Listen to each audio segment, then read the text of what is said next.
حسین بن علی بیدار ہو، آنے والے ہیں امام آخری بیدار ہو۔ اعوذ باللہ من الشیطان الرجیم، بسم اللہ الرحمن الرحیم، الحمد للہ رب العالمین، بارئ الخلائق اجمعین، الذی لم یلد ولم یولد ولم یکن له کفوا احد، الصلاة والسلام علی سید الانبیاء والمرسلین، حبیبنا وحبیب الہ العالمین، الذي سمي في السماء أحمد وفي الأرضين بأبي القاسم محمد، اللهم صل على محمد وعلى آله الطيبين الطاهرين المعصومين، واللعنة الدائم على أعدائهم أجمعين من يوم عداوتهم إلى قيام يوم الدين، السلام عليك يا أبا عبد الله، وعلى الأرواح التي حلت بفنائك، عليك مني سلام الله أبدا ما بقيت وبقي الليل والنهار، ولا جعله الله آخر العهد مني لزيارتكم، السلام على الحسين وعلى علي بن الحسين وعلى أولاد الحسين وعلى أصحاب الحسين الذين بذلوا مهجهم دون الحسين عليه السلام، صلوات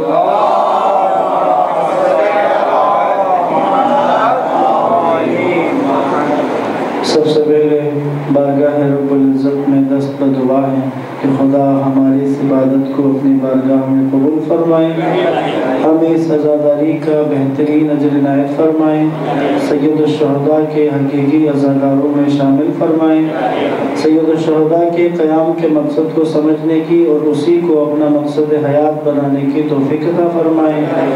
بانی مجلس کا اہتمام کرنا، آپ سب کا تشریف لانا، ہمارا حاضر ہونا، ان سب کو خدا اپنی بارگاہ میں قبول فرمائے، بارگاہ سیدہ میں اس پردے کو، اس پرسے کو ارسال فرمائے، اور ہم سب کے لیے اسی پرسے اور اس مقصد کو، اس قیام کو، اس مجلس کو اور اس طرح کے جتنے محافل ہم جاتے ہیں اور وہاں سے کسب فیض کرتے ہیں، اس سب کو خدا ہمارے لیے توشہ آخرت قرار دے۔ تمام دعاؤں کی قبولیت اور مجلس کی قبولیت کے لیے بآواز بلند صلوات پڑھیں۔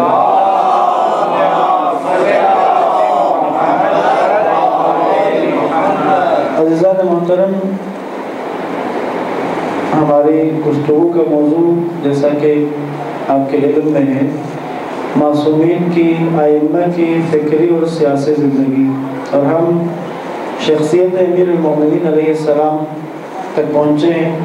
کل مولا امیر المومنین کی زندگی کا وہ دور کہ جو آپ نے رسول اللہ کے ساتھ گزارا، رسول اللہ کی زندگی تک جو دور تھا وہ کل ہم نے بیان کیا ہے۔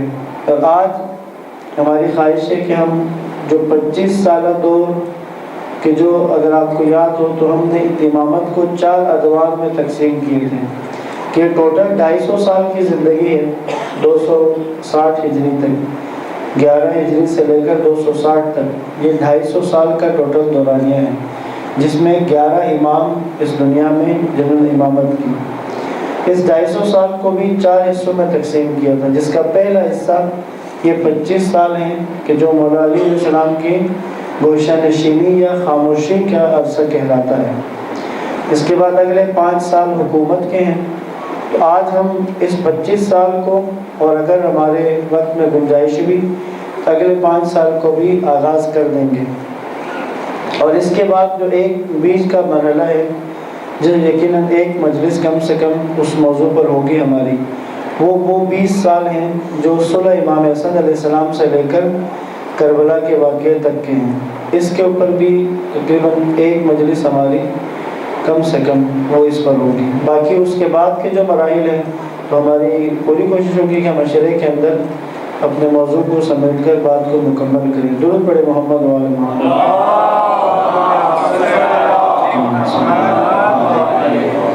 25 سالہ گوشہ نشینی کو سمجھنے کے لیے ایک حدیث نہج البلاغہ میں ایک خطبے کے اندر ایک اس کا حصہ ہے، اس کو جو مولا علی علیہ السلام نے خود بیان کیا ہے، اس کو پڑھیں گے اور اس کے بعد ہم وضاحت اس کی عرض کرتے ہیں۔ مولا فرماتے ہیں، تم لوگوں کو معلوم ہے کہ میں تم میں سے سب سے زیادہ خلافت کا حقدار ہوں۔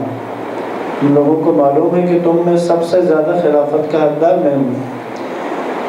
اللہ کی قسم، جب تک مسلمانوں کے امور سلامتی کے ساتھ چلتے رہیں گے اور جب تک میں یہ دیکھوں کہ ظلم صرف میری ذات پر ہے، کسی اور پر نہیں، تو اس وقت تک خاموش بیٹھا رہوں گا۔ یعنی مولا کیا کہہ رہے ہیں؟ پہلی بات تو بتائی کہ تم جانتے ہو، حتیٰ کہ تم سب جانتے ہو، اس دور کے جو امت تھی کہ تم سب جانتے ہو کہ خلافت پر سب سے خلاف میرا ہے، میں حقدار ہوں خلافت کا۔ لیکن جب تک مسلمانوں کے امور سلامتی کے ساتھ چلتے رہیں اور جب تک مجھے اس بات کا پتہ ہو کہ ظلم ہو رہا ہے صرف میرے ساتھ، انصافی صرف میری ذات کے ساتھ ہوئی کہ ظلم صرف میری ذات پر ہے، کسی اور پر نہیں، تو اس وقت تک خاموش بیٹھا رہوں گا۔ اندازہ کریں مولا کیا کہہ رہے ہیں؟ اگر میری ذات پر ہی ظلم ہو رہا ہے، صرف مجھ پر ہی مصیبت آ رہی ہے، تو پھر تو میں صبر کروں گا جب تک کہ کسی اور پر ظلم نہیں ہو رہا۔ یعنی کہ اگر میری ذات پر ظلم کر رہے ہو تو اس پر صبر کر لوں گا، لیکن اگر کسی اور پر، اگر مسلمانوں کے اوپر ظلم ہوتا ہے، اگر دوسروں پر ظلم کیا جاتا ہے، کسی اور کو تکلیف دی جاتی ہے، تو پھر وہاں پر خاموشی نہیں ہوگی۔ یہ اصول نرالا ہے، یہ علی بن ابی طالب کا اصول ہے۔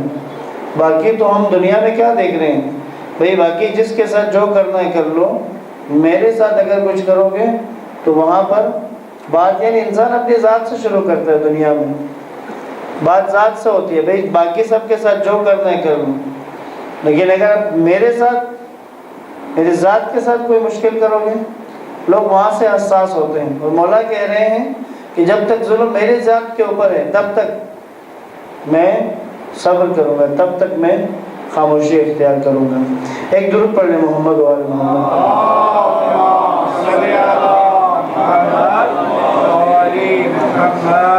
اب اس میں جو بات جس کی طرف متوجہ رہنا ہے، یہ جو گوشہ نشینی، یہ جو ہم خاموشی کہتے ہیں، کیا یہ گوشہ نشینی اس قسم کی ہے کہ مولا متقیان گھر کے اندر ہی رہے اور 25 سال آپ نے کوئی ایکٹیویٹی اجتماعی کسی کام میں حصہ نہیں لیا، کسی کام میں ہاتھ نہیں بٹایا، یا کسی بھی معاملے پر آپ نے مداخلت نہیں کی، کسی معاملے میں ساتھ نہیں دیا؟ کیا اس طرح کی خاموشی ہے؟ یا یہ خاموشی یا یہ گوشہ نشینی ایک بہت بڑی تحریک ہے، ایک بہت بڑا کام ہے کہ جو مولا گوشہ نشینی اور خاموشی کے ساتھ کر رہے ہیں؟ میں نے ایک کلیہ عرض کیا تھا، اگر آپ کے ذہن میں باقی رہا ہو، کہ یہ تحریک نبوت میں بھی اس طرح کے ادوار آئے ہیں، تحریک امامت میں بھی اسی طرح کے ادوار آئے ہیں، کہ یا یہ حکومت میں ہوتی ہیں یا یہ تحریک کی شکل میں ہوتے ہیں۔ یعنی تسلسل جاری ہے، یعنی بیٹھ جانا ہے نہیں، ہر وقت حالت قیام میں ہے۔ کبھی حکومت میں آ جائیں گے کہ جب عوام اپنی ذمہ داری پوری کرے گی تب حکومت میں آئیں گے، اگر عوام اپنی ذمہ داری پوری نہیں کرتی تو تحریک کی شکل میں کام جاری رہے گا۔ اس 25 سالہ گوشہ نشینی میں مولا متقیان نے کون سے کام انجام دیے ہیں، کون سے امور انجام دیے ہیں، آج ان کو تھوڑا سا کھول کر آپ کی خدمت میں بیان کروں۔ درود پڑھے محمد و آل محمد۔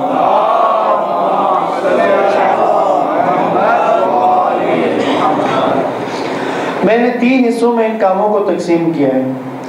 پہلا کام علمی ہے کہ ان 25 سالوں میں مولا نے علمی کام انجام دیے ہیں۔ دوسرا کام ہے افراد سازی کا کہ مولا نے افراد تیار کیے ہیں۔ اور تیسرا کام ہے مشاورت والا کہ جو حکومت کے ساتھ، خلافت کے ساتھ جو آپ کا مشیر بن کے ان کی مشاورت جو کی ہے، مختلف مواقع پر جو ان کی کمک کی ہے، مدد کی ہے، ایک پہلو اس چیز کا ہے۔ سب سے پہلے بات کریں، مولا نے جب خلافت ظاہر رسول اللہ کے بعد جب اللہ کے نبی کی رحلت ہوئی اور مولا متقیان اللہ کے نبی کے آخری مراسم ادا کر رہے تھے، جب آپ کو غسل دے رہے تھے، آپ کو کفن دفن کا، آپ کی تدفین کے کام میں مصروف تھے، اس وقت مولا علی کو پتہ تھا کہ سقیفہ میں کیا ہو رہا ہے۔ مولا جانتے تھے کہ سقیفہ میں جمع ہوئے ہیں اور خلافت کے بارے میں بات چل رہی ہے، خبر تھی مولا کو، لیکن وہاں پر مولا کو پتہ تھا کہ اس وقت ذمہ داری رسول اللہ کے جسد کو، رسول اللہ کی تدفین اولین ذمہ داری ہے۔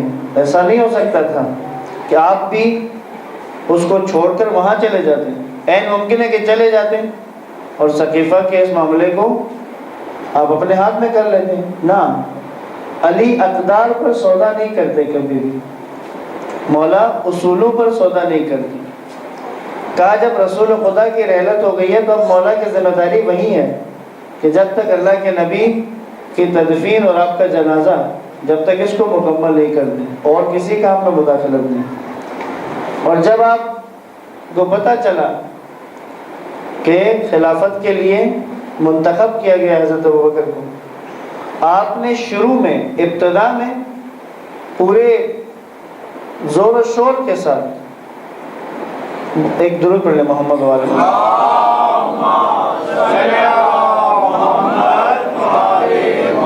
اگر زحمت نہ ہو تو تھوڑا سا دروازے سے بھی آگے کی طرف ہو جائیں، تھوڑا تھوڑا آگے بھی آ جائیں تاکہ بعد میں آنے والوں کے لیے مشکل نہ بنے۔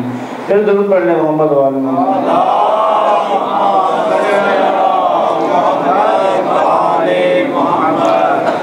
شروع میں ایک ریزسٹنس کی ہے مولا نے، مزاحمت اور مقاومت کی ہے تاکہ بات سمجھ آئے، لیکن جب آپ نے دیکھ لیا کہ لوگوں نے بطور خلیفہ کے حضرت ابوبکر کو قبول کر لیا ہے اور اب کسی قیام کا ہونا خود اسلام کے لیے نقصان دہ ہے، تو وہاں پر آپ نے خاموشی اختیار کی، وہاں پر آپ گوشہ نشین ہو گئے۔ ایک بڑا مشہور واقعہ ہے کہ اسی دوران میں ابو سفیان اندازہ کریں، ابو سفیان رسول اللہ کے چچا، مولا علی کے بھی چچا جناب عباس، ان کو لے کر مولا کے گھر آئے، مولا علیہ السلام کے گھر آئے، آ کر کہا علی خلافت تو آپ کا حق ہے۔ ابو سفیان کہہ رہے ہیں خلافت آپ کا حق ہے، آپ اگر چاہیں تو میں مدینے کی گلیوں کو سپاہیوں سے بھر دوں تاکہ آپ کا حق آپ کو دلوا دیں۔ اندازہ کریں، مولا 33 سال کے جوان ہیں، جوانی کے پورے جوبن پر ہیں، اور ابو سفیان یہ آفر کر رہا ہے کہ آپ خلافت کو اپنے ہاتھ میں لے لیں، میں آپ کے لیے فوجیں لاتا ہوں۔ مولا نے کہا ابو سفیان کب سے اسلام کا خیر خواہ ہو گیا؟ کہ ابو سفیان کو کب سے اسلام کا درد شروع ہو گیا؟ تم کب سے اسلام کے خیر خواہ ہو گئے ہوگے؟ تم بتاؤ کہ اسلام کے حق میں کیا چیز بہتر اور کیا نہیں، یعنی علی ابن ابی طالب کو تم سکھاؤ گے۔ بہت سختی سے رد کیا مولا نے۔ اب خلافت اس مقاومت اور مزاحمت کے بعد جب مولا نے خاموشی اور گوشہ نشینی اور کنارہ کشی کا فیصلہ کر لیا، اب آپ کنارہ کش ہو گئے، امور کیا انجام دیے ہیں؟ پہلا کام عرض کیا، علمی ایک تحریک، ایک علمی کام شروع کیا۔ ایک بہت بڑی مشکل درپیش تھی، وہ درپیش یہ تھی کہ اب وسعت سلطنت کی بڑھتی جا رہی ہے، ان قوموں کو سلطنت اسلامی کے اندر وہ قومیں بھی شامل ہو رہی ہیں جن کی زبان عربی نہیں ہے، جو غیر عرب ہیں۔ ایران فتح ہو رہا ہے، مصر اور دیگر جگہیں جو فتح ہو رہی ہیں، کہا کہ بھئی جہاں کی زبان عرب نہیں ہے وہ لوگ اب اسلام کی اس حکومت میں آ رہے ہیں، دائرہ اسلام کے اندر آ رہے ہیں، تو ان لوگوں تک تعلیمات کا پہنچانا، ان لوگوں کو عربی زبان کی طرف لانا یا کم سے کم عربی زبان سکھانا، یہ ایک پہلا مرحلہ تھا۔ اس موضوع کی طرف نہ خلافت کی توجہ تھی، نہ اس وقت کی حکومت کی اس طرف توجہ تھی، وہ تو کشور کشائی کر رہے تھے، سلطنت کو وسعت دے رہے تھے، لیکن تربیت کا انتظام نہیں تھا۔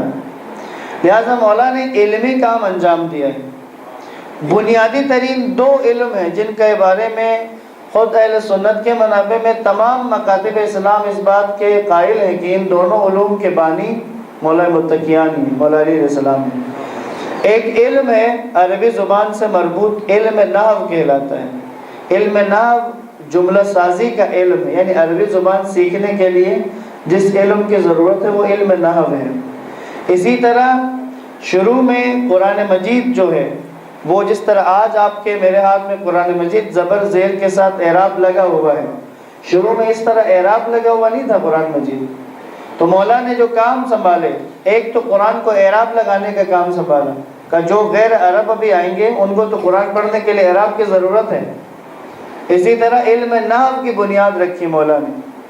ساتھ میں حدیث کے اوپر خلیفہ دوم نے حدیث کی کتابت پر پابندی لگا دی تھی، کہا تھا کوئی بھی نہ حدیث نقل کرے گا نہ کوئی حدیث تحریر کرے گا، منع کر دیا تھا، حتیٰ بیان کرنے پر بھی پابندی تھی۔ اس کے بہت ساری وجوہات ہیں، ان میں نہیں جانا چاہ رہا میں۔ اب اس موقع پر مولا نے رسول اللہ کی ان گراں بہا احادیث کو مولا نے خود اس کی کتابت کی، مولا نے خود لکھا ہے، احادیث کا ایک پورا مجمع تیار کیا ہے کہ جو بہت بڑا ذخیرہ تھا احادیث کا، مولا کا لکھا ہوا احادیث کا ذخیرہ اور سیدہ کائنات کی احادیث کا ذخیرہ، جس کو صحیفہ زہرا کہا جاتا تھا۔ درود پڑھ محمد والا۔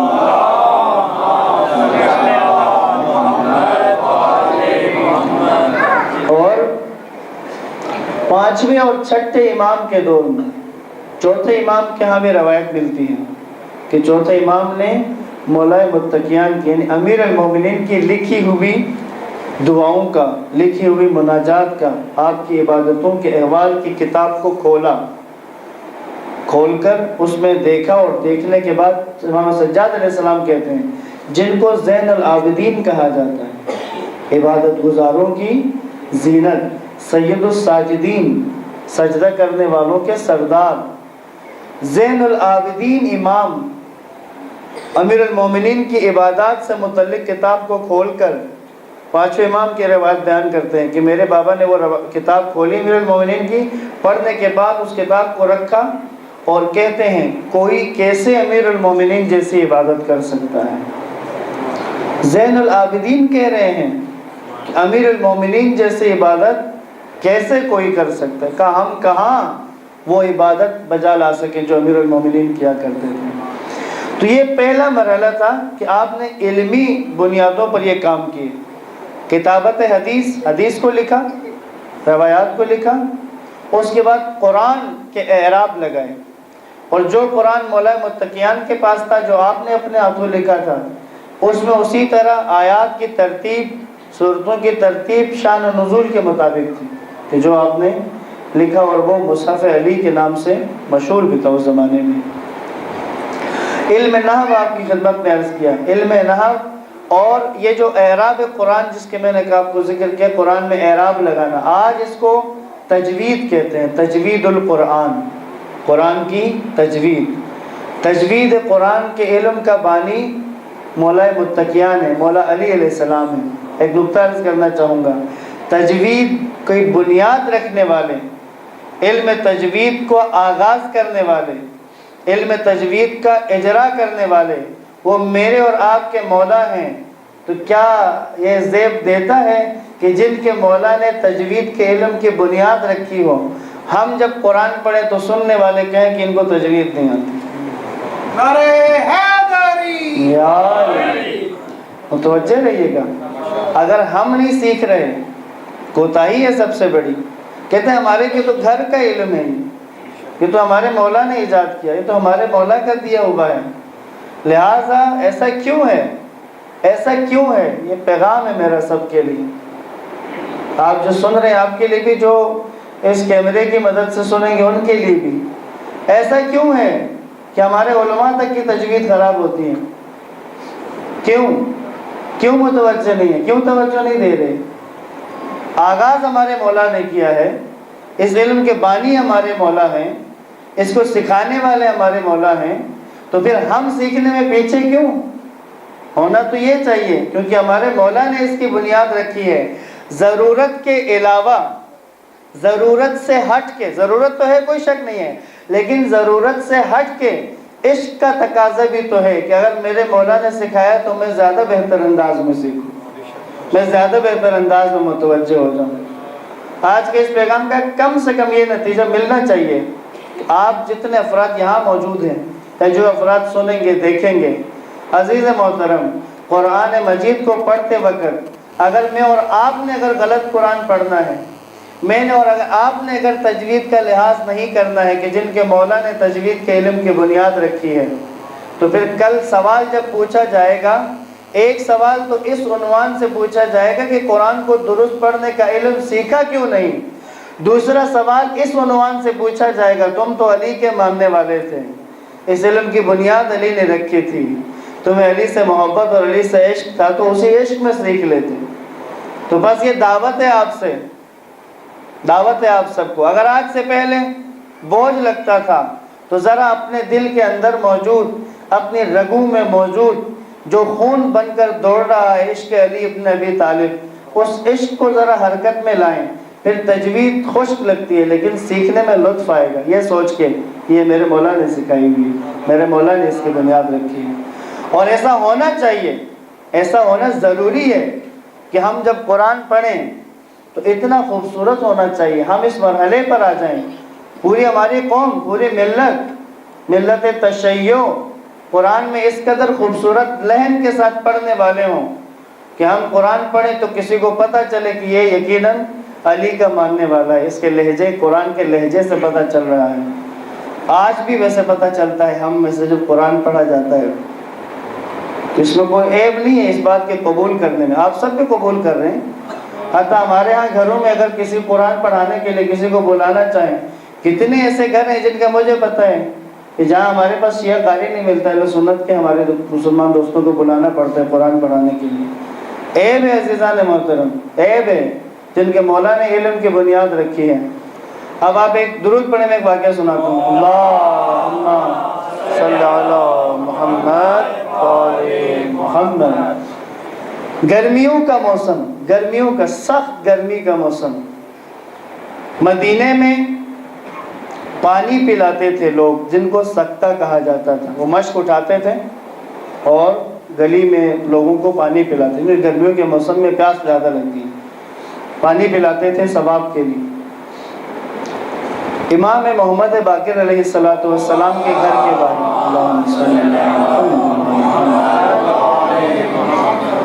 مولا کے گھر کے باہر یہ پانی پلانے والے مشک اٹھائے ہوئے, بھری ہوئے مشک کندھے پر لیے ہوئے, ہاتھوں میں کوزے لے کے, کہتے ہیں لائن لگ جاتی تھی. لوگ دیکھتے تھے کہ ان کے پسینے بہہ رہے ہیں لیکن وہاں پر کھڑے ہوتے تھے. کیوں؟ کیونکہ اس وقت پانچویں امام قرآن کی تلاوت کیا کرتے تھے, اور وہ تلاوت کی آواز اس قدر خوبصورت ہوتی تھی کہ یہ گلی میں چلنے والے رک کر اس تلاوت کو سنا کرتے تھے, پسینے بہہ رہے ہوتے تھے. اللہم صلی علی محمد, بہتے پسینوں کے ساتھ کھڑے ہیں اور امام کی آواز میں آواز ملا کر ساتھ ساتھ تلاوت کرتے تھے. کہتے ہیں چلتے قدم رک جاتے تھے, اس قدر خوبصورت الہانی کے ساتھ تلاوت ہوتی تھی. اب پھر کہاں زیب دیتا ہے کہ ہم لوگ قرآن پڑھیں تو اس طرح کا واقعہ ہو جس طرح وہ یہودی والا واقعہ. سناتا ہوں, درود پڑھیں محمد والے.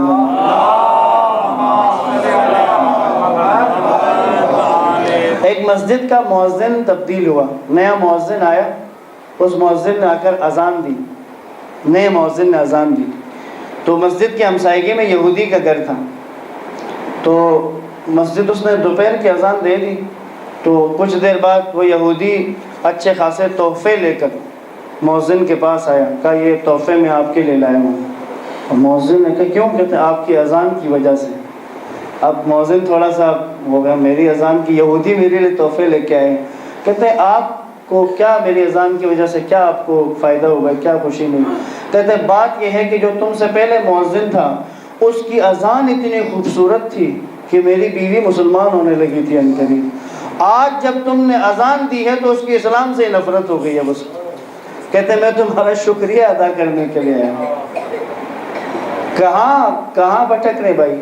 قرآن پڑھنا، کم سے کم جس میں قرآن ہے نا، اگلے مرحلے میں تو پھر مفاہیم ہے، پھر تفسیر ہے، ظاہر ہے اس میں بھی شیعہ نے آگے ہونا ہے، تشیع نے اس میں آگے ہونا ہے۔ لہٰذا عزیزان محترم، اگر علم تجوید کے بانی میرے اور آپ کے مولا ہیں تو آج سے پھر تجوید اور قرآن کے لہجے اور خوبصورت سے پڑھنے کے لیے عاشقانہ کام کرنا شروع کر دیں، یہ سوچ کر کہ یہ ہمارے مولا نے اس کی بنیاد رکھی ہے۔ درود پڑھے محمد و آل محمد۔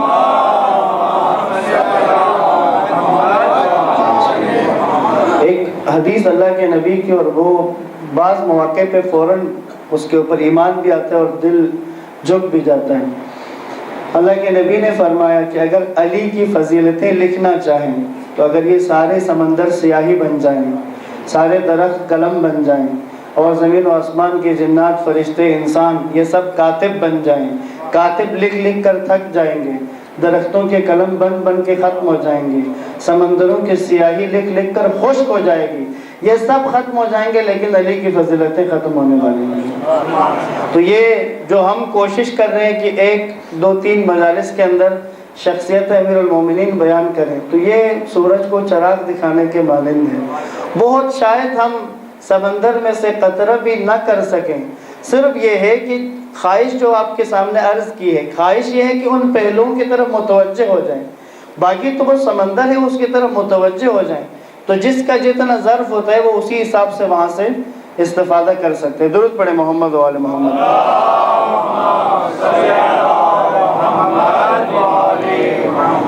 یہ علمی کام جو چند ایک میں نے بیان کیے۔ دوسرا میں نے عرض کیا تھا کہ دوسرا افراد سازی کا کام ہے، مولا نے افراد تیار کیے، اس طرح سے افراد سازی مولا نے کی تھی کہ حکومت کو طلب ہوتی تھی افراد کی، یعنی کوئی نیا علاقہ فتح ہو گیا ہے، آپ کا اس علاقے کو سنبھالنے کے لیے گورنر کی ضرورت ہے، کس سطح کا بندہ چاہیے؟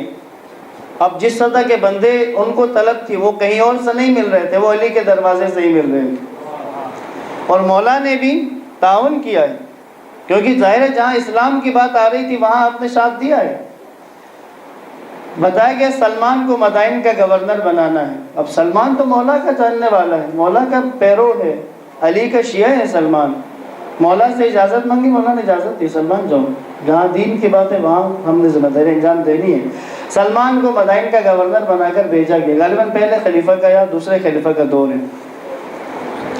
مدائن کے لوگ گورنر کے انتظار میں ہیں، بس 2 جملے جناب سلمان کا ذکر آئے، مدائن کے لوگ گورنر کے انتظار میں ہیں، سب لائنیں بنا کر استقبال کے لیے کھڑے ہیں، کافی دیر تک کوئی بھی نہیں آ رہا۔ ایک بابا جی آ گئے، اپنی زبان میں اگر کہیں، ایک بوڑھے بابا جی اکیلے، کوئی ساتھ سپاہی، کوئی لشکر نہیں، ایک سواری پر سوار ہو کر جناب سلمان فارسی، لوگ جانتے نہیں تھے، دیکھا کہ ایک بابا جی آ گئے، آ کے سلام کیا، لوگوں نے کہا، کسی نے سلام کا جواب دیا، کسی نے نہیں دیا، کیونکہ وہ تو گورنر کے انتظار میں تھے۔ کچھ دیر بعد لوگوں کو پتہ چلا کہ گورنر مسجد میں پہنچ گئے، وہ بلا رہے ہیں، کہتے کس راستے سے آئے، ہم نے تو دیکھا ہی نہیں ہے، کہا وہ جن کو بابا جی سمجھ رہے تھے وہ گورنر ہیں، وہی ہے گورنر۔ تو وہ جو چور ڈاکو تھے اس علاقے کے، وہ ایک دوسرے کو اشارے کرنے لگے، لو جی ہمارے موجوں کے دن آ گئے ہیں، وہ بوڑھوں سے کوئی آیا ہے گورنر، وہ کسی کام کا تو نہیں ہے، حرکت تو نہیں کر سکے گا، اب ہم ڈٹ کے اپنے چوری چکاری کے ڈکیتیوں کے کام کریں گے۔ اب مسجد میں سب جمع ہو گئے، جناب سلمان نے ایک اعلان کر دیا، اس رات کو چوریاں ہوئی، کچھ ڈکیتیاں ہوئی، پتہ چلا، شکایتیں آئیں، اگلے دن سب کو بلا لیا مسجد میں، بلانے کے بعد اعلان کر دیا آج کی رات عشاء کی نماز کے بعد مدائن کی گلیوں میں کوئی بھی نہیں نکلے گا، یہ میرا حکم ہے۔ سلمان فارسی، آج رات عشاء کی نماز اس کے بعد مدائن کی گلیوں میں کسی نے نہیں آنا، یہ حکم ہے میرا، اور جو آیا وہ اپنی زندگی کا خود ذمہ دار ہوگا۔ اب یہ تو بات ہو گئی، تو وہ جو چور ڈاکو تھے ان کا بھی یہی تھا، یار انہوں نے کیا کر لینا زیادہ سے زیادہ۔ اب مسجد میں یہ بات کی، اس کے بعد تب سلمان فارسی مسجد سے باہر آ گئے اور شہر سے تھوڑا سا باہر آ کر آواز دی کہ مدائن شہر کے جتنے کتے ہیں سارے جمع ہو جائیں، جانوروں کو بلا رہے ہیں۔ بھائی علی کا سکھایا ہوا نا، علی کا بھیجا ہوا ہے، تکوین کے اوپر قدرت رکھتا ہے، کہا کتوں کو جمع کیا، اب سارے کتے جمع ہوں گے، جانور ہیں لیکن تکوینی حکم تھا، سارے آ گئے۔ جناب سلمان فارسی نے کتوں سے کہا آج رات عشاء کی نماز کے بعد جو تمہیں مدائن کی گلی میں نظر آئے، گلیوں میں نظر آئے، اس کو چیر پھاڑ کے رکھ دو۔ اگلے دن چشم فلک نے وہ منظر دیکھا کہ گلیوں میں دیکھا تو کسی کی ٹانگ کہیں پڑی ہوئی ہے، کسی کا سر کہیں پڑا ہوا ہے، کوئی کہیں ادڑا ہوا ہے، کوئی کسی کو کہیں چیر پھاڑ کے رکھ دیا ہے۔ اس کے بعد سب کو پتہ چل گیا کہ جس کو بوڑھا سمجھ رہے تھے وہ علی کا شاگرد آیا ہوا ہے۔ یا علی، کہا یہ علی کا شاگرد آیا ہے۔ اور ایک اور جملہ عرض کر دیں، سلمان کی وفات مدائن میں ہی ہوئی ہے، اور جب آخری وقت آیا تھا تو سلمان نے اپنے وصیت میں کہا کہ میری تدفین کے لیے انتظار کرنا، کیونکہ میرے مولا نے کہا ہے کہ وہ آئیں گے، میرے مولا نے کہا ہے کہ میری تدفین کے لیے آئیں گے، مدائن آئیں گے، مدینے سے مدائن آئیں گے۔ اب لوگوں نے جب جنازہ تیار کیا، تیار کرنے کے بعد اب انتظار میں ہیں، پھر میں دیکھا تو مولا آئے، اب جنازہ سلمان کا ہے سامنے، دنیا سے جا چکے ہیں، سلمان کے جنازہ سامنے، مولا نے آواز دی السلام علیکم یا سلمان، تو سلمان کے جنازے سے واپس سوال کا جواب، سلام کا جواب آیا وعلیکم السلام یا مولائی یا امیر المومنین یا علی ابن ابی طالب۔ سلمان کے جنازے نے جواب دیا مولا یا علی محمد وآل محمد صلوات۔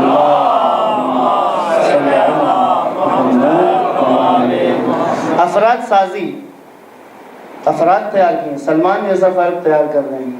ابو ذر، جناب ابو ذر غفاری، آج کی حزب اللہ جو آپ کو نظر آ رہی ہے، یہ حزب اللہ آج نہیں بنی ہے، اس کی بنیادیں ابو ذر غفاری نے رکھی ہیں۔ جب سلطنت کو وسعت دی گئی، فلسطین کے قریب کے علاقے عالم اسلام میں شامل ہو گئے، تو مولا نے ابو ذر کو بلا کر کہا کہ لبنان جو جنوب لبنان ہے، کہا وہاں جاؤ، وہاں کے لوگوں کو دین سکھاؤ۔ ابو ذر جا کر وہاں رہے ہیں جنوب لبنان میں۔ تو بنیادیں ہمارے دین کی، ہمارے مکتبہ تشیع کی بڑی بڑی شخصیات، ہمارے بڑے بڑے مراجع، ہمارے بڑی بڑی شخصیات، محدثین، مورخین، ان کا تعلق جنوب لبنان سے ہے۔ آج بھی ہماری اکثر کتابیں بیروت کی چھپی ہوئی آتی ہیں، کیونکہ وہ مرکز تھا۔ وجہ کیا تھی؟ علی کا ایک شاگرد وہاں پہنچا ہوا تھا، ابو ذر پہنچے ہوئے تھے وہاں پر، تب سے بنیاد تھی، اسی بنیاد کے اوپر حزب اللہ بنی، اسی بنیاد، وہ علی کی رکھی ہوئی بنیاد ہے، اس لیے یہودی اس کو شکست نہیں دے پا رہے ہیں، کیونکہ یہودی علی کو شکست نہیں دے سکتے۔ باقی لشکر اسلام کا کوئی بھی آ جائے، یہودی آسانی سے اسے بھگا دیتے تھے۔ صلوات پڑھے محمد وعلی محمد۔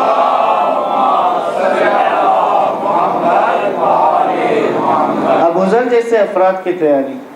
عبداللہ ابن عباس کو تیار کیا ہے مولانا۔ عبداللہ ابن عباس بھی بڑی شخصیت، بالخصوص تفسیر قرآن میں شاگرد تھے مولا کے۔ بصرہ کا علاقہ فتح ہوا، بصرہ کا گورنر بنانے کے لیے بندہ نہیں تھا، عبداللہ ابن عباس کو بھجوایا بصرہ کا گورنر بنا کے۔ اور شاگرد مولا کے ابو الاسود دوئلی، بہت بڑا نام ہے ابو الاسود دوئلی، ہو سکتا ہے آپ نے نہ سنا ہو، نام اس کو محفوظ رکھیں۔ ابو الاسود دوئلی مولا کے شاگرد ہیں۔ علمی طور پر یہ جو علم تجوید اور علم نحو میں نے آپ کو بتایا، یہ دونوں مولا نے ابو الاسود کو تعلیم دیے تھے، اور ابو الاسود نے اس کو پھیلایا ہے۔ علمی ہونے کے ساتھ ساتھ ابو الاسود لشکر کا سالار بھی تھا، بہت بڑے جنگجو بھی تھے، اور بصرہ کے لشکر کے سالار کے طور پر ان کو مقرر کیا گیا تھا۔ یہ ایک شخصیت۔ ایک درود پڑھ لے محمد و آل محمد۔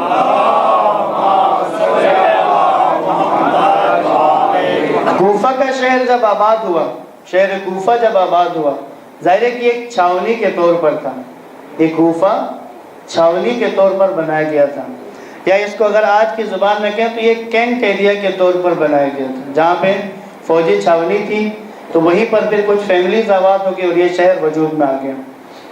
تو یہ کوفہ جب اس کے اندر بات ہوئی تو وہاں پر حاکم کے طور پر تو کسی نہ کسی کو بھیجا، لیکن وہاں پر دین سکھانے کے لیے کسی اور نے نہیں، پھر مولا علی نے جناب عبداللہ ابن مسعود کو بھجوایا کہ جو کوفے میں آئے اور آ کر وہ قرآن کی تعلیم دیتے تھے وہاں پر۔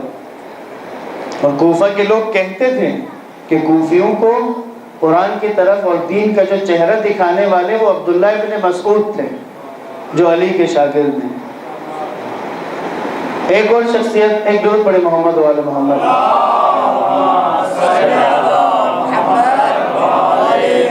اگر زحمت نہ سمجھیں تو چونکہ دروازے پر بیٹھنا مناسب نہیں ہوتا، تھوڑا تھوڑا سا آگے ہو جائیں تاکہ دروازے سے جگہ خالی ہو جائے، تھوڑا سا آگے جائیں۔ درود پڑھے محمد و آل محمد۔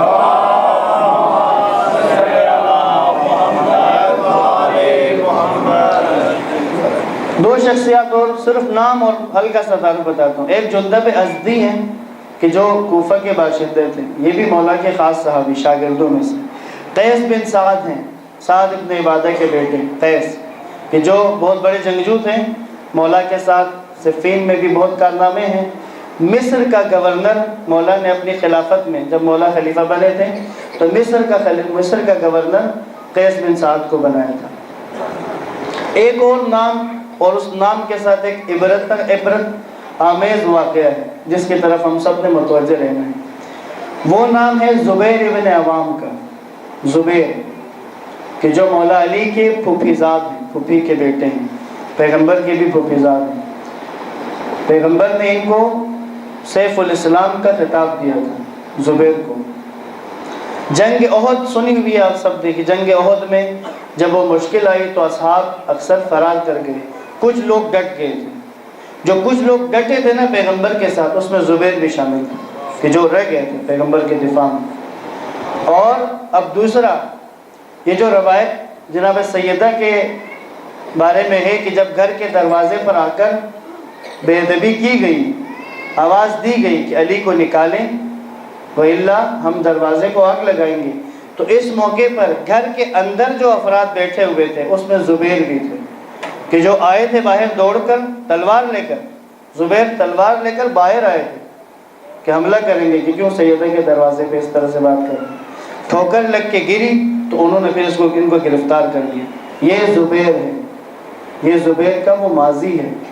اب مولا علیہ السلام کی خلافت آئی اور خلافت کے بعد اب کیا ہے، جنگ جمل میں زبیر مولا علی کے مقابلے میں آئے ہوئے ہیں۔ وہی زبیر کہ جو احد میں ثابت قدم رہا ہے، جو خلافت کے اوائل میں مولا کی طرف رہا ہے، جمل میں وہی مولا کے مقابلے میں کھڑا ہے۔ وجہ، یہ وجہ بھی مولا نے ہی بیان کی ہے۔ زبیر کی گمراہی کی وجہ اس کا بیٹا تھا عبداللہ۔ اولاد کی محبت نے علی کی محبت سے نکال دیا زبیر، اولاد کی محبت نے علی کی محبت سے نکال دیا۔ متوجہ رہیے گا، ایسا نہ ہو کہ اولاد کی محبت علی کی محبت کی جگہ لینے جتنی ہو جائے، ایسا نہ ہو کہیں۔ اگر ایسا ہو رہا ہو تو توجہ کیجئے گا، علی کا دیا ہوا کوئی اصول اپنی اولاد کی محبت کی وجہ سے مت توڑیے گا۔ کبھی ایسا نہ ہو کہ کہیں حکم مولا ہمارے سامنے ہو اور اولاد کی محبت میں اس حکم سے ہم درگزر کریں، نہ۔ اگر ایسا کریں گے تو زبیر کی مثال آپ کے سامنے۔ درود پڑھیں محمد و آل محمد۔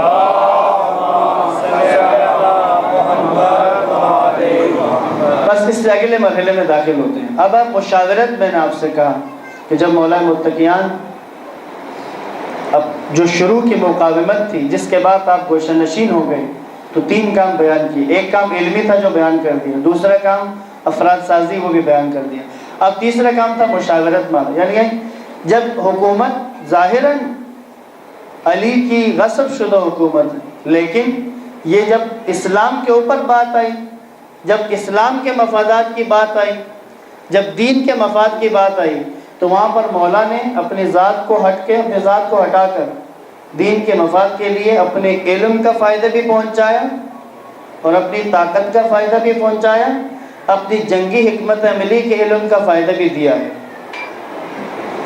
سب سے پہلا مرحلہ رسول خدا کی رحلت کے بعد ایک فتنہ اٹھا تھا, فتنہ ارتداد کے نام سے, کہ لوگ مرتد ہو گئے.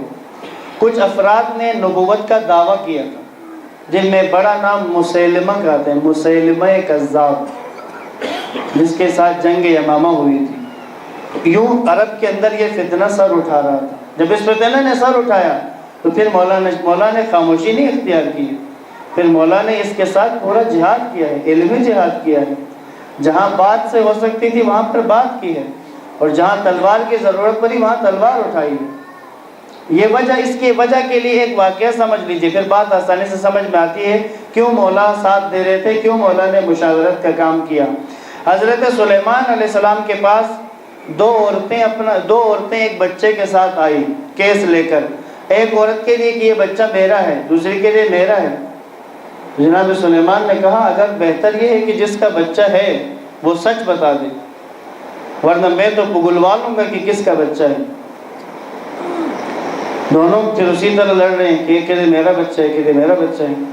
جناب سلیمان نے کہا ٹھیک ہے, فیصلہ ہو جاتا ہے, بچے کو رکھ دو سامنے میز یا کسی جگہ پر. بچے کو رکھ دیا. جناب سلیمان نے تلوار نکال لی, کہا میں اس بچے کو 2 حصوں میں تقسیم کر کے ایک حصہ تمہیں دیتا ہوں, ایک حصہ تمہیں دیتا ہوں. ایک خاموش ہو گئی. دوسری عورت کہتی یہ بچہ میرا نہیں ہے, یہ اسی کو دے دو, یہ اس کا بچہ ہے. جب اس نے کہا نا میرا نہیں ہے اس کا ہے, تو سلیمان پیغمبر نے کہا یہ بچہ اسی عورت کا ہے کہ جو کہہ رہی ہے کہ میرا نہیں ہے. پوچھا کیسے؟ کہا جب میں نے کہا نا بچے کو کاٹنا ہے تو جو اصل ماں تھی اسے تکلیف پہنچی ہے. اس نے کہا بے شک مجھے نہ ملے, اس کو دے دو لیکن بچہ زندہ رہنا چاہیے. کہا جب بات اصل اسلام پر آئی ہے تو پھر علی نے کہا بے شک مجھے نہیں ملی خلافت, لیکن بات اسلام پر آئے گی تو پھر علی کی تلوار نیاب میں نہیں رہے گی, پھر علی کی زبان خاموش نہیں رہے گی, پھر علی کی صلاحیتیں گوشہ نشین نہیں رہیں گی, اور علی کی ٹیم بھی گوشہ نشین نہیں رہے گی. کوئی بصرہ پہنچے گا, کوئی مدائن پہنچے گا, کوئی شام پہنچے گا, کوئی لبنان پہنچے گا, کوئی کوفہ پہنچے گا, اور یہاں تک کہ اسلام حقیقی کا پیغام جگہ جگہ علی کے شاگرد پہنچائیں گے. صلوات پڑھے محمد و آل محمد. بس یہ فتنہ ارتداد جب آیا تو اس میں مولا نے پورا اپنا کردار نبھایا ہے. حتی بعض روایات کے مطابق جنگ یمامہ میں حسنین نے شرکت بھی کی ہے. اب اسی طرح دوسرا مرحلہ جناب سلمان کو اوائل میں ہی, جناب سلمان کو بھی اور اپنے دیگر اصحاب کو بھی مولا نے تاکید کی ہوئی تھی کہ مسجد نبوی میں جب بھی دیکھو کہ باہر سے کوئی وفد آتا ہے, آ کر کوئی علمی سوالات کرتا ہے, تو وہاں جب کوئی جواب نہ دے پائے تو وہ مایوس ہو کر جانے نہ پائیں.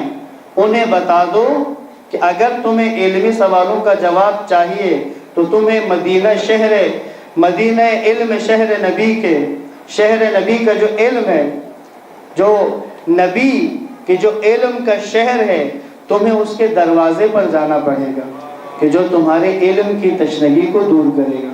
اور کتنے ایسے قافلے تھے, کتنے ایسے. شام سے یہودیوں کا ایک پورا وفد آیا جس میں بہت سارے ان کے بڑے بڑے علماء تھے. آئے اور آ کر انہوں نے کہا کہ ہمارے سوالات ہیں, اعتراضات ہیں جو ہم پیش کرنا چاہ رہے ہیں. اور وہ اعتراضات جب مسجد نبوی میں پیش کیے تو کسی کے پاس جواب نہیں تھا. تو جناب سلمان نے ان سے کہا کہ تمہارے سوالوں کے جواب جہاں سے ملنے ہیں میں تمہیں وہیں لے جاتا ہوں, آ جاؤ. پھر مولا سے ملاقات کروائی ان کے تفصیلی, اور ایک دن نہیں کئی دن تک یہ لوگ رہے ہیں اور کئی دن تک اپنے سوالات کیے ہیں اور ان کے سوالات کے جوابات دیے, یہاں تک کہ ان میں سے بعض مسلمان ہو کر مدینے میں ہی رہ گئے. یہ کام مولا نے انجام دیا. ایک اور بڑا مسئلہ جو درپیش آیا، جس کے بعد خلیفہ دوم نے اپنی مشاورت بہت زیادہ کی ہے مولا کے ساتھ۔ حضرت عمر نے اپنی جو مشاورت، جو عموماً نظر آتا ہے کہ سب سے زیادہ مشورہ لینے والے مولا علی سے وہ حضرت عمر ہیں، اس کی وجہ جو پہلا مسئلہ تھا جس کے بعد وہ متوجہ ہوئے، وہ فتح ایران کے بعد کا مسئلہ تھا کہ ایران جب فتح ہو گیا تو جو ایران کے رہنے والے ہیں، جو ایران کے باشندے ہیں، ان کو مجوسی کہتے تھے اکثر لوگ، آگ کی پرستش کرنے والے۔ کہا اب اس ملک کے باشندوں کے بارے میں کون سے حکم پر عمل کرنا ہے، یعنی اس ملک کے باشندے ہمارے لیے کیا حیثیت رکھتے ہیں؟ کیا ہم ان کو اہل کتاب سمجھیں، ہم ان کو مشرکین میں سمجھیں، ہم ان کو کفار میں سمجھیں، کافر حربی سمجھیں، کافر ذمہ سمجھیں، کیا سمجھیں؟ اب ہر صحابی اپنی اپنی رائے دے رہا تھا، لیکن یہ مشکل بنی ہوئی تھی، مسئلہ حل نہیں ہو رہا، کیونکہ ایک پورے ملک کا مسئلہ ہے اور ایک بہت بڑی تعداد میں ہے لوگ۔ یہاں پر پھر مولا متقیان سے مشورہ لیا گیا، پوچھا، حضرت عمر نے پوچھا کہ آپ بتائیں کیا کریں؟ مولا نے کہا وہ اہل کتاب ہیں، وہ اہل کتاب ہے۔ تو سب چونک گئے کہ ان میں سے کسی کو نہیں پتا کہ وہ اہل کتاب ہیں۔ پوچھا وہ اہل کتاب کیسے؟ کہا یہ مجوسی نہیں ہیں، یہ زرتشتی ہیں، زرتشت پیغمبر تھے، یہ اس پیغمبر کے ماننے والے ہیں اور ان کی آسمانی کتاب کا نام اوستا ہے۔ پھر مولا نے کہا مجھے اوستا زبانی یاد ہے، کہا میں تمہیں بتاؤں گا کہ ان کی کتاب کے اندر کیا احکامات آئے ہوئے ہیں، کہا ان کی کتاب میں اللہ نے کیا کیا حکم نازل کیے ہوئے ہیں۔ کہتے ہیں حضرت عمر نے بڑھ کے مولا کی پیشانی کو بوسہ دیا تھا، اس وقت کہا تھا میری بڑی مشکل آپ نے حل کر دی۔ پھر وہ تاریخی جملہ کہا لولا علی لہلک عمر، کہا اگر علی نہ ہوتے تو عمر ہلاک ہو جاتے۔ یا علی محمد آل محمد صلوات اللہم صلی علی محمد آل محمد۔ فیضان محمد بہت سارے واقعات ہیں، مشاورت مشیر بن کے رہے اور ایک درس دیا ہے آنے والی تمام دنیا کو کہ بات جب اسلام پر آتی ہے، بات جب دین کی بقا پر آتی ہے تو علی جیسے جلیل القدر میں، علی جیسے کہ حق ہے خلافت علی کا، نبی کے بلا فصل جانشین علی ہیں، لیکن جب بات اسلام پر آئی ہے تو آپ مشیر بھی بنے ہیں، آپ وزیر بھی بن گئے، آپ نے علمی جگہ پر بھی ساتھ دیا، جنگی فنون میں بھی ساتھ دیا اور سیاسی معاملات میں بھی ساتھ دیا ہے۔ اور اس کا یہ مطلب نہیں تھا کہ آپ نے بطور خلیفہ کسی کو قبول کر لیا تھا، نہ، یہی تو سکھایا میرے مولا نے کہ اگر کسی کے ساتھ اختلاف رائے رکھتے ہو تو اختلاف رائے رکھتے ہوئے بھی مل کر کام کیا جا سکتا ہے، اختلاف رائے رکھتے ہوئے بھی مل کر کام کیا جا سکتا ہے، اختلاف رائے رکھتے ہوئے بھی کسی نقطے پر جمع ہو سکتے ہو، اختلاف رائے رکھتے ہوئے بھی مشترکہ ہدف کے لیے جد و جہد کر سکتے ہو۔ تو یہ آج کے دور کے دوستوں کے لیے بھی پیغام ہے، مومنین کے لیے بھی پیغام ہے، مسلمین کے لیے بھی پیغام ہے۔ عزیزان محترم، اگر کوئی اختلاف رائے رکھتے ہو تو رکھو، لیکن اگر کوئی مشترکہ ہدف ہے تو اس پر اگر کام کرتے ہوئے جان نکلتی ہے تو پھر علی کا کردار کہاں فٹ کریں گے آپ؟ کہاں لے جائیں گے علی کے کردار کو؟ آپ اختلاف رائے رکھتے ہیں، کیا علی سے زیادہ اختلاف کوئی رکھتا تھا رائے میں؟ وہاں تو اختلاف کس بات کا تھا؟ خلافت تمہارا نہیں میرا حق ہے۔ اختلاف اس بات پر تھا، اختلافی رائے کیا ہے کہ یہ خلافت جس پر تم براجمان ہو چکے ہو، یہ ابائے خلافت جس کو تم نے زیب تن کر لیا ہے، یہ تمہارا حق نہیں ہے، یہ میرا حق ہے۔ یہ اس اختلاف کی سطح یہ ہے۔ لیکن جب بات آتی ہے مدینے پر کوئی حملہ کرے گا تو علی کی ذوالفقار سب سے پہلے سامنے آتی ہے۔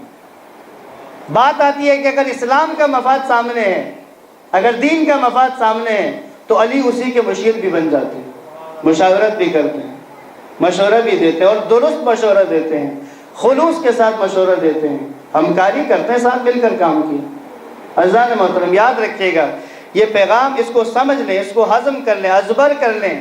اختلاف رائے رکھنا درست، رکھیں اختلاف رائے، لیکن اختلاف رائے مشترکہ مفادات پر مل جل کر کام کرنے میں رکاوٹ نہیں بنتی ہے۔ اگر کوئی یہ کہتے ہیں کہ بھئی اختلاف رائے ہے، نظریے کا اختلاف ہے، اس لیے مل جل کر کام نہیں کیا جا سکتا، تو غلط ہے۔ ہمارے مولا نے کر کے دکھایا، درود پڑھیں محمد و آل محمد۔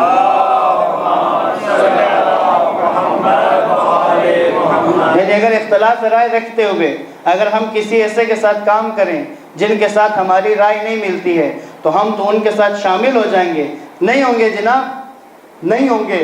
اگر میرے مولا اختلاف رائے رکھتے ہوئے پہلے خلیفہ کا بھی ساتھ دیتے ہیں، اس کی جہاں اسے مدد کی ضرورت پڑے مدد کرتے ہیں، خلیفہ دوم کی بھی مدد کرتے ہیں، خلیفہ دوم کی مدد کرتے ہیں، ان کی مدد کرتے ہیں، اگر جہاں پر کوئی مشترکہ مفاد تھا، اسلام کا مفاد، وہاں پر ان کی ہمکاری کرتے ہیں، لیکن علی ان کے ساتھ شامل تو نہیں ہوئے تھے۔ ایسا تو نہیں ہوا تھا کہ ان کی ٹیم کا حصہ بن گئے، ایسا تو نہیں ہوا تھا کہ ان کے گروپ میں شامل ہو گئے نا۔ اختلاف رائے رکھتے ہوئے ہمکاری کی ہے۔ بس ہم سب کے لیے پیغام ہے، اختلاف رائے رکھتے ہوئے مل جل کر کام کیا جا سکتا ہے۔ صلوات پڑھیں محمد و آل محمد۔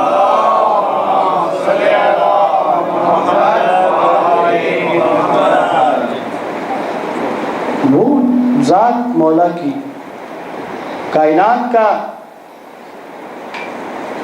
سب سے بڑا عالم رسول اللہ کے بعد، کائنات کی سب سے بڑی شخصیت رسول اللہ کے بعد، عقیدہ ہے ہمارا کہ مولا اللہ کے نبی کے بعد سب سے بڑی شخصیت۔ علی جتنا بڑا ہے، علی کی مصیبت بھی اتنی ہی بڑی ہے۔ بزرگان کہتے ہیں کہ مصائب اور مصیبتیں مظلوم ہونے میں مولا امیر المؤمنین امام حسین سے زیادہ مظلوم ہیں، جن کی آنکھوں کے سامنے زہرا کی وہ حالت ہو جائے۔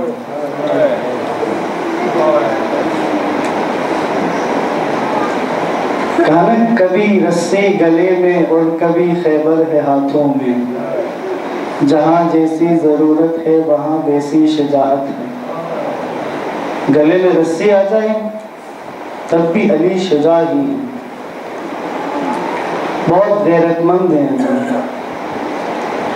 کسی نے آ کر بتایا کہ مولا ایک یہودی عورت کے ہاتھ سے اس کی چوڑیاں کسی نے نکال لی ہیں زبردستی، تڑپ گئے تھے مولا، اور وہ مشہور فرمان مولا نے کہا اگر یہ بات سن کر کوئی غیرت مند مر جائے تو حیرت مت کرنا، یہ اتنی بڑی بات ہے کہ اس پر غیرت مند مر جائے۔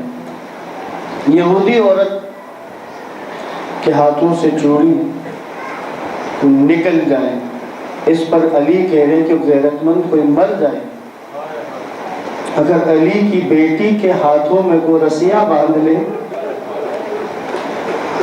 کوئی اس طرح اگر علی کی بیٹی کو قید کرے، عزاداروں دو جملے بس عرض کروں گے۔ جب مولا کو ضربت کے بعد لے کر آ رہے تھے نا گھر کی طرف، تو گھر سے تھوڑے دور ہی امام حسن سے کہا بیٹا حسن، یہ جو آ رہے ہیں ہمارے ساتھی پیچھے، ان سے کہو یہاں سے واپس چلے جائیں۔ حسن کہتے ہیں بابا یہ تو آپ کی محبت میں آ رہے ہیں، روتے ہوئے آ رہے ہیں سب، وہ جو پیچھے ساتھ آ رہے ہیں تو وہ سب روتے ہوئے آ رہے ہیں، وہ آپ کی اس ضربت کو، آپ کے اس زخم کو دیکھ کر ان کو دل پہ زخم لگے۔ مولا بابا وہ آپ کے سیاہ ہیں، آپ کے شیعہ ہیں، آپ کے محب ہیں، آپ کے چاہنے والے ہیں، آپ کے صحابی ہیں، ان کو دکھ ہے، وہ اسی لیے ساتھ آ رہے ہیں، کیوں آپ منع کر رہے ہیں؟ کہا حسن بیٹا اب میرا گھر قریب آ گیا ہے، میں اس لیے کہہ رہا ہوں چلے جائیں، کیونکہ جب مجھے اس حالت میں میرے گھر میں داخل کرو گے تو میری زینب و ام کلثوم گھر میں ہیں۔ کہا مجھے اس حالت میں دیکھ کر زینب و ام کلثوم روئیں گے، گریہ کریں گے۔ علی کی غیرت گوارا نہیں کرتی کہ اس کی بیٹیوں کے رونے کی آواز اس کے ساتھی سنے۔ قربان جو میرے مولا آپ پر، یہی کوفہ ہے جس میں آپ کہہ رہے ہیں کہ آپ کے ساتھی آپ کی بیٹیوں کے رونے کی آواز نہ سنے۔ مولا یہی کوفہ ہے، یہی کوفہ کہ جس میں زینب کو اسیر کر کے لایا جا رہا ہے. اب زینب کا رونا سارا کوفہ دیکھ رہا ہے. بس ایک روایت شام کی عرض کر دوں. شام کے دربار میں جب پہنچایا حرم کو، شہزادی کو باقی خواتین نے اپنے گھیرے میں رکھا ہوا ہے. فضہ سامنے کھڑی ہے. علی کی بیٹی نہیں چاہتی تھی کہ یزید سے مخاطب ہو، اس قابل نہیں تھا کہ اس سے بات کیا جا سکے. لیکن ایک وقت ایسا آیا کہ سکینہ نے مجبور کر دیا کہ شہزادی کو بولنا پڑے. ہوا کیا؟ یزید کے سامنے تشت پر حسین کا سر لا کر رکھا گیا. عزادارو، اس کے ہاتھ میں ایک چھڑی تھی. اس نے اس چھڑی سے جب حسین کے ہونٹوں کو مارنا شروع کیا، سکینہ نے جناب زینب کا دامن تھام کر کہا، پھوپھی اماں دیکھیں میرے بابا کے ساتھ کیا کر رہے ہیں. عزادارو، تب ثانیہ زہرا کی آواز بلند ہوتی ہے، اے یزید، ان لبوں کو چھڑی مار رہا ہے اور جن لبوں کو پیغمبر بوسے دیا کرتے تھے، ان لبوں کو اے چھڑی ہٹا اپنی. اس کے بعد اپنا خطبہ دیا، اس طرح سے بات کی کہ یزید کو رسوا کیا. جب وہ خود ذلت میں محسوس کرنے لگا اپنے ہی دربار میں، تو جلال میں آ کر کہتا ہے، کوئی ہے جو اس کا منہ بند کرے، اس عورت کا منہ بند کرے. آزادارو، دو جلاد آگے بڑھے. ایک جملہ کہوں، دربار ہے یزید کا، زینب کے لیے کہہ رہا ہے کہ کوئی جا کر تازیانہ مارے، اور دو بندے آرام سے آگے بڑھ رہے ہیں. کیوں اتنی جرأت کر رہے ہیں کہ زینب کی طرف تازیانہ لے کر بڑھے؟ کیونکہ ان کو پتا ہے کہ روکنے کے لیے عباس موجود نہیں ہے یہاں پر کہ جس کے ڈر سے رک جائے. عزادارو، تازیانہ لے کر آگے بڑھے. فضہ سامنے آ گئی. فضہ نے کہا، میری زندگی میں زینب تک پہنچنے نہیں دوں گی. یزید کہتا ہے، کوئی اس حبشی عورت کو ہٹائے. چند لوگ آگے بڑھے. فضہ نے دربار میں دائیں بائیں دیکھا تو اسے حبشی غلام نظر آئے.